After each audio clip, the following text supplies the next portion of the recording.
हमारी विकास की दृष्टि धर्म दृष्टि है। धर्म यानी पूजा खान पान नहीं, वो छोटी बातें है।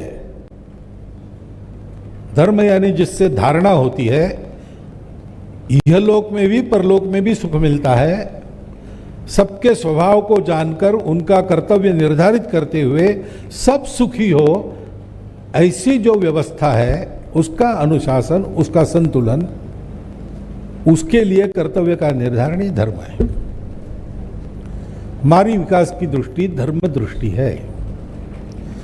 अब ये बात जब मैं कहता हूं तो बहुत लोग मानते हैं कि ये तो विरोधी बात हो गई ना, विज्ञान और धर्म का क्या संबंध है।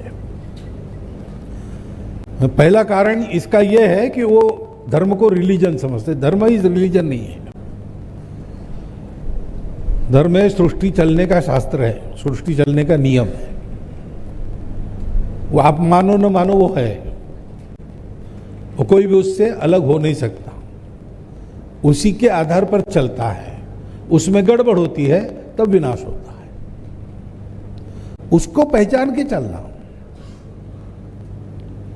परंतु विज्ञान में धर्म का स्थान नहीं, क्योंकि यह माना गया है कि धर्म में विज्ञान का स्थान नहीं। अभी जो फंडामेंटल है यही गलत है। विज्ञान और धर्म या अध्यात्म, इसमें कोई झगड़ा नहीं है। रास्ते अलग अलग है लेकिन गंतव्य तो एक ही है, जानना। सत्य को जानने वाली बात है। भौतिकता की मर्यादा में विज्ञान को हमने जकड़ दिया, वरना विज्ञान भी वहीं जाता। आप देखिए अभी जो प्रगत विज्ञान है वो कॉन्शियसनेस की बात कर रहा है कि नहीं? और वो कहता है, नोएटिक साइंस नाम का नया नाम आजकल हम सुन रहे हैं। जो हम पढ़ रहे थे साइंस कॉलेज में तब हमने नहीं सुना था। वो कॉन्शियसनेस स्टडी है। वो स्टडी कहता है कि consciousness is not local, it is universal.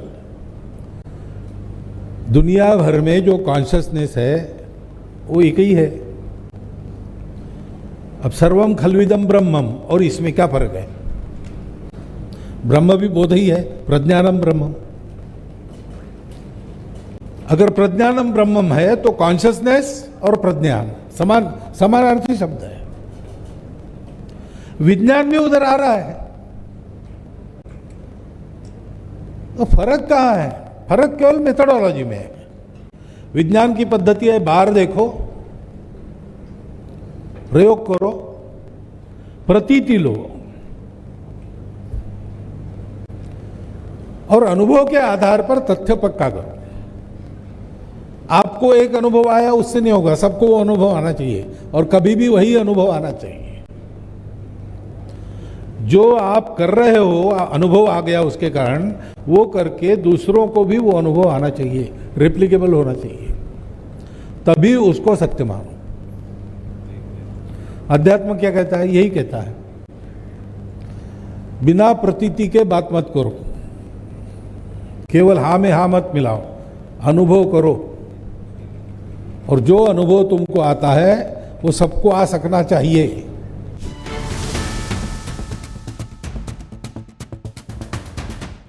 और ज्ञान को सब तक पहुंचाना है, इसलिए जिसको जो भाषा आती है उसको उस भाषा में ज्ञान उपलब्ध हो। दुनिया की कोई एक ही भाषा सब लोग सीख लेंगे, ये संभव नहीं है। प्रत्येक की मातृभाषा अलग है और मातृभाषा में ग्रहण करने की आदत लगने के कारण शिक्षा शास्त्र ये बताता है कि मातृभाषा में जो पढ़ाई की जाती है वो मनुष्य को ठीक बनाती है, वो जल्दी पहुंचती है। फिनलैंड माना जाता है शिक्षा में सबसे बड़ा देश, तो फिनलैंड में यही, फिनलैंड देश बहुत बड़ा है, जमीन बहुत है, लोग कम है, इसलिए चारों ओर के देशों से, उस देश से निकलकर लोग वहां जाकर बसते हैं, उनको स्वीकारा जाता है। उनकी शिक्षा पद्धति में ऐसा है कि 8वीं तक मातृभाषा में पढ़ाई होती है। अन्य देशों के लोग वहां की मातृभाषा लेकर आते, उनको उनकी मातृभाषा में पढ़ाया जाता है 8वीं तक। उसके लिए एक यूनिवर्सिटी शिक्षकों की उन्होंने बनाई, उसी में से शिक्षक बाहर आएंगे। इतना मातृभाषा में ज्ञान प्राप्त करने का महत्व आज भी है। बुद्धि का विकास उससे ठीक होता है, ग्रहण क्षमता उससे ठीक बनती है। और हमारे लिए महत्व की बात है कि धर्म का भाव उसके कारण ही आता है। भाषा में भाव होता है और जहां की जो विशेषता है वो उसी भाषा में पता चलती है।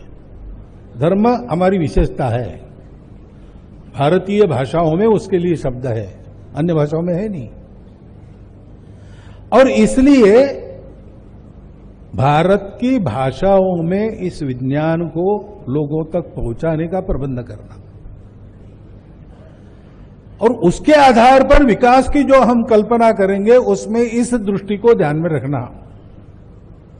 आजकल उसमें चर्चा होती है, पर्यावरण के बारे में चिंता होती है, सस्टेनेबिलिटी की बात होती है, परंतु मूल तो यहां है कि हमने यही मान लिया कि सारा जगत अलग अलग है, इसलिए everyone for himself, they will take the hander most.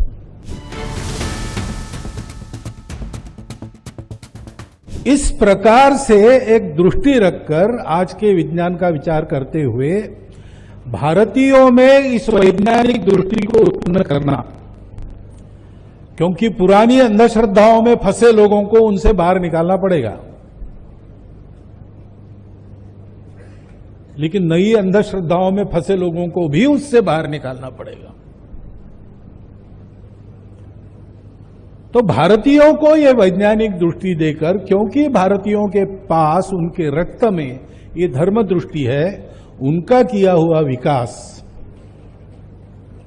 ये चलेगा। अब कितने ही ये मंदिर है, पुराने मंदिर अपने यहां है। अभी ऐसा हुआ है हाल के समय में, जो सुनामी आई, तूफान आए, कई जगह ये एक्सपीरियंस है कि सब कुछ रह गया, मंदिर कायम रहे।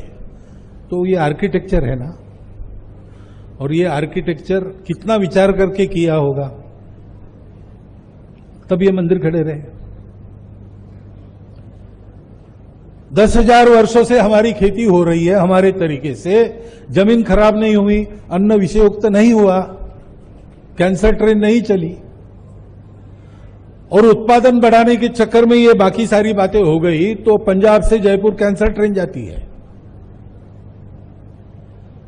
हमारे डीएनए में ये विचार है, उसको जागृत करना पड़ेगा, उसका बोध कराना पड़ेगा, वैज्ञानिक दृष्टि देनी पड़ेगी, तो भारत तो बड़ा होना तय है। इसलिए तय है कि वो समय की आवश्यकता है, क्योंकि बढ़े हुए भारत को केवल महाशक्ति नहीं बनना है, अपने बचाव के लिए शक्ति तो चाहिए, लेकिन हमको विश्व गुरु बनना है। विश्व को इन सारी समस्याओं से राहत दिलानी है।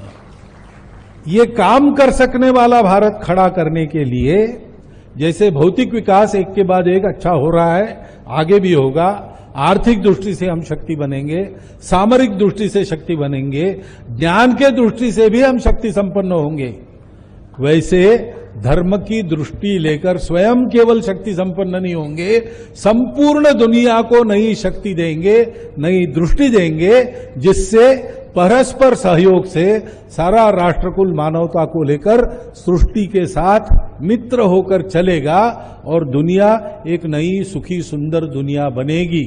इतने महत् कार्य की एक छोटी सी शुरुआत विज्ञान भारती है। ये जानकर आप सब लोग इस काम को आगे बढ़ाइए, इतनी प्रार्थना करता हूं।